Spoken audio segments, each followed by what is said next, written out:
Distribuição de lucro mal planejada. Eu acredito que essa deve ser uma das principais causas de fracasso dos empreendimentos no Brasil.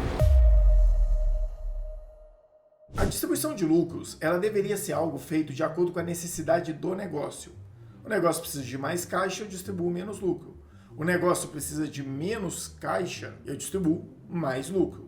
Então, de acordo com a necessidade do negócio, eu defino o que eu vou fazer de distribuição de lucros. De acordo com necessidade de investimento, necessidade de inovação, necessidade de fluxo de caixa, reserva de investimento, reinvestimento tanto na parte, por exemplo, de crescimento estrutural, pessoa, o que for, mas também no crescimento, por exemplo, de uma necessidade de estoque ou de uma alteração no giro do negócio entre o prazo de recebimento e o prazo de pagamento. Muitos empresários, inclusive este, fazem distribuição de acordo com a necessidade deles e não de acordo com a necessidade do negócio. E isso pode ser um gargalo muito grande, porque eu acabo tirando o fluxo de caixa do negócio, deixo o negócio exposto e pode acontecer de eu precisar de uma necessidade urgente e colocar o negócio em dificuldades ou captar recursos em bancos gerando mais custo. Podem surgir impactos da concorrência no meu negócio e eu estou fragilizado de caixa e eu não consigo me reposicionar. E foi exatamente o que aconteceu com essa empresa, que tinha um faturamento significativo, tinha um lucro interessante, mas quase faliu por uma ação agressiva da sua concorrência. E é essa história que eu quero contar para vocês e dar como exemplo de como uma distribuição de lucros mal planejada pode levar um bom negócio ao fracasso. Esse cliente que eu estava comentando, ali para os meados de 2018, eu acho, ele tinha um faturamento na casa. Na realidade, a gente entrou no negócio dele, o faturamento dele cresceu quase 80% com algumas ações que a gente teve, mais ações de organização, de estruturação do comercial, mais um time comercial que ele trocou completamente e o negócio foi para outro patamar. Mas vamos colocar aqui nessa época, ele devia estar faturando ali na casa de R$1 milhão mensais. Não é um negócio gigante, mas é um negócio que tem capacidade de gerar um caixa até bem robusto. Ele tinha um negócio de R$1 milhão, uma carga tributária que devia girar na casa dos 12%. Então a gente pode colocar aqui uns 120 mil de custo tributário, o que geraria uma receita líquida de R$880 mil. Então aqui a gente está falando de faturamento, aqui tributos e aqui receita líquida. Então, depois disso, ele tinha que pagar o custo da operação dele, que era um custo até alto. Vamos colocar aqui que daria um custo na casa de acredito que uns 50% de custo. Então daria 500 mil aqui de custo. Vou colocar um sinal de menos aqui. Mais as despesas do time operacional, comissão, tudo isso. Vamos colocar aqui mais uns 100 mil reais. Ele gerava um lucro bruto de algo aproximado aqui, colocando nesse cenário, 280 mil reais. Disso aqui ele tinha que tirar as despesas administrativas, vamos supor aqui mais uns 100 mil reais. E vamos colocar aqui que entre outros gastos de publicidade e propaganda, mais tributos, encargos, outros gastos que não estão considerados aqui, e gastos financeiros, gastaria mais uns 40 mil reais. O que deixaria para o negócio algo próximo de 140 mil reais mensais.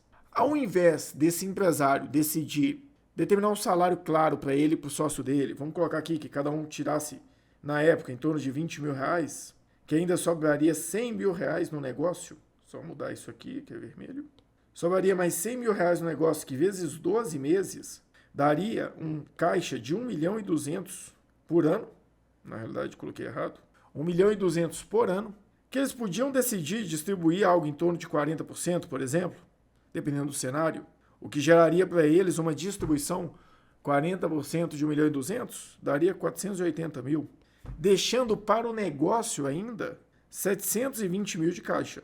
Isso seria o caminho ideal para uma operação como essa. Porém, nesse cenário específico que eu estou explicando, os sócios decidiam fazer distribuição de todo o resultado de caixa que existia no negócio. Então eles pagavam as contas, o que sobravam eles distribuíam entre eles, tirando salário de 70, 80 mil reais cada um deles durante esse período. A empresa tinha vendas, estava tranquilo, o negócio girava. O problema foi quando começou a entrar a concorrência. Esse negócio, para entrar nos maiores clientes dele, o que eles faziam aqui nesse cenário? Eles tiravam 120 mil para os sócios, sobrava aqui de lucro líquido 20 mil reais, e aqui seria, por exemplo, o resultado bruto, antes ali da distribuição. Isso aqui seria o cenário da empresa deles na época. Ótimo, estava sobrando 20 mil, repunha uma necessidade de investimento, uma reforma e coisa do tipo. O que aconteceu? Entrou uma concorrência no mercado que ela fazia o seguinte: para ela poder entrar em um dos clientes, ela bonificava ele, ou na realidade ela fornecia, vamos colocar como se fosse um freezer, um fogão, ela fornecia equipamentos para o cliente, no formato de comodato.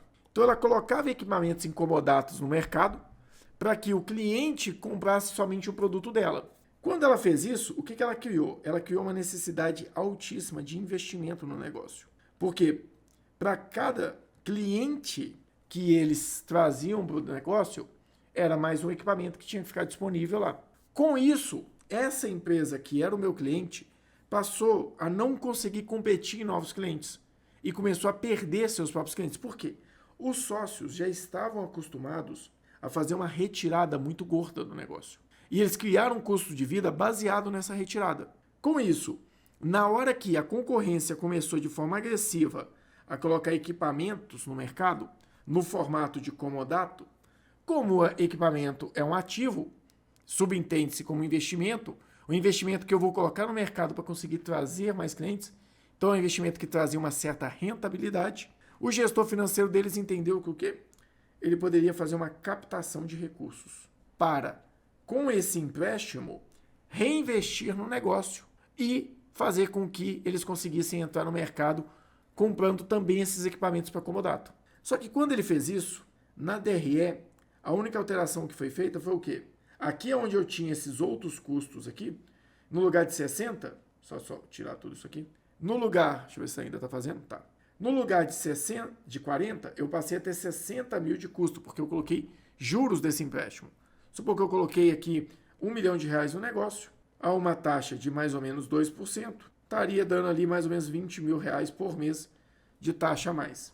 Com isso, o meu resultado, que antes era de 140, passou a ser 120. Os sócios que estavam acostumados a tirar 120 quiseram manter, o meu lucro líquido passou a ser zero. Quando o meu lucro líquido passou a ser zero e eu tentei entrar no mercado para conseguir manter aqueles clientes que eu tinha, através desse comodato, o que a maioria das pessoas não faz? Não traz aqui no final da DRE a amortização. Quando a amortização desse empréstimo aqui, que de 1 milhão, vamos supor que eu financiei ele de 36 vezes, parcela fixa, só para ficar mais fácil, daria algo próximo ali, talvez, de R$30 mil. Eu coloquei R$30 mil a mais na saída do meu caixa, porque era amortização. Com isso, esses R$30 mil aqui, que eu não tinha resultado, e os sócios que precisavam de capital, passou a sair do próprio investimento que tinha sido captado.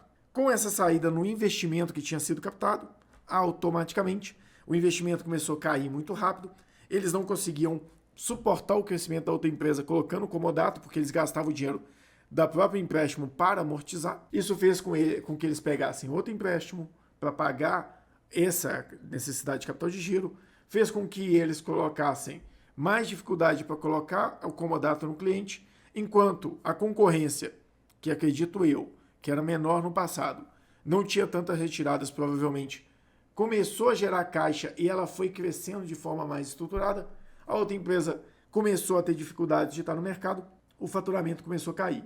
O faturamento caindo, a situação fica ainda pior, porque eu passo a ter um cenário, o cenário deles que estava negativo aqui em R$30 mil, que a gente conseguiu ver, que como eu tinha zero, resultado após a amortização, menos R$30 mil. Isso no primeiro empréstimo. Quando a situação começou a ficar pior, o que aconteceu? Automaticamente, eles tiveram que captar novos empréstimos. E a situação, como eles não conseguiam crescer, eles passaram a perder mercado. Onde eles faturavam 1 milhão, passaram a faturar 800. Que os 12% de carga tributária diminui um pouco, mas o impacto é pequeno. Então, 12% de 80 vai dar algo próximo de 96, eu acho. Daria aqui em torno de 96, não vai fugir muito disso. O meu resultado líquido já passava a ser, nesse caso aqui, R$704 mil, fazendo com que o meu resultado líquido, que era de R$280 mil, passasse a ser agora de praticamente R$104 mil. Como a empresa já tinha um custo de 160, ela começou a chegar num cenário onde ela já ficava negativa no resultado bruto. Os 160 aqui eu já ficava com 56 mil negativo. E os sócios que mesmo apertando, tentando reduzir na época, não me recordo o número exato, deve ter chegado nos 80 mil aqui de custo fixo. Eles já estavam fechando aqui já estava em menos, né? Aqui na realidade eu já estava em menos 56. Com os 80 mil negativo, eu já caí para menos 136. Com os menos 30 aqui, o meu negócio passa a ter um resultado de menos 166 mil negativo. Então, o negócio lucrativo que, de repente, por uma queda de faturamento e um empréstimo, passa a ter uma necessidade de capital de quase 160 mil por mês. E lembra aqueles 1 milhão que eu falei que eles tinham pego para conseguir manter o negócio? Você pega 166 mil e multiplica por 6, 5 vezes, que seja 4 vezes, vai dar 332 mil, 2 vezes 2, 664 mil. Do empréstimo de 1 milhão de reais que eles tinham captado, sobrou praticamente, depois de 6 meses, 330 mil reais, praticamente, 336 mil reais. Isso num mercado onde tinha uma concorrência muito agressiva, entrando com comodato, querendo crescer, baixando o preço. O que aconteceu com o negócio? Quase chegou à insolvência. Não chegou à insolvência porque os sócios eram muito competentes, eles conseguiram recuperar o negócio. Ele voltou a retomar, eles tiveram uma visão muito mais clara da questão de distribuição de lucros e o negócio mudou de patamar. Porém, por muito pouco, o negócio não faliu por uma distribuição de lucro mal planejada. E é isso que eu tento deixar aqui para vocês. Conversa com o seu consultor, conversa com o seu gestor financeiro, procura ajuda, mas entenda qual é a disponibilidade de distribuição de lucro do seu negócio. O que ele tem capacidade de te pagar, porque senão você pode estar colocando em risco a galinha dos seus ovos de ouro. E você vai estar literalmente matando a galinha no final para comer ela. Cuidado com esse cenário, cuidado com a distribuição de lucro mal feita, mal planejada. Tente identificar e entender o seu negócio antes de qualquer tomada de decisão nesse cenário. Só para lembrar, distribuição de lucro a gente faz 1, 2 vezes por ano. A gente não faz distribuição de lucro todo mês. Avalie a possibilidade de você acumular o caixa e tomar a decisão depois que o caixa estiver forte, distribuindo parte dele e deixando o restante como reserva de emergência e reserva de reinvestimento no negócio. Para você que ficou até aqui, eu espero que tenha sido útil o conteúdo, que você tenha gostado e que qualquer dúvida, qualquer necessidade, sabe como chamar a gente aqui nas redes sociais, no LinkedIn, no próprio site, sempre vai encontrar ali um suporte, uma possibilidade de atuar junto com vocês nessas análises. Ou procure uma consultoria na sua região, um apoio do seu financeiro, do seu contador. Mas não deixe de avaliar esses cenários que a gente está conversando aqui. Se isso, menos do que de longe, lembre alguma situação que passa na sua empresa. Eu sou o Carlos Pires, vou ficando por aqui. Espero que vocês tenham gostado. Já sabe, se quiser acompanhar a gente nas redes sociais, é Carlos Pires Consultor, Pro-Estado e Resultado em Foco. E não se esquece de se inscrever, marcar o sininho e dar o like aqui, que você viu que o conteúdo tem qualidade. Até o próximo.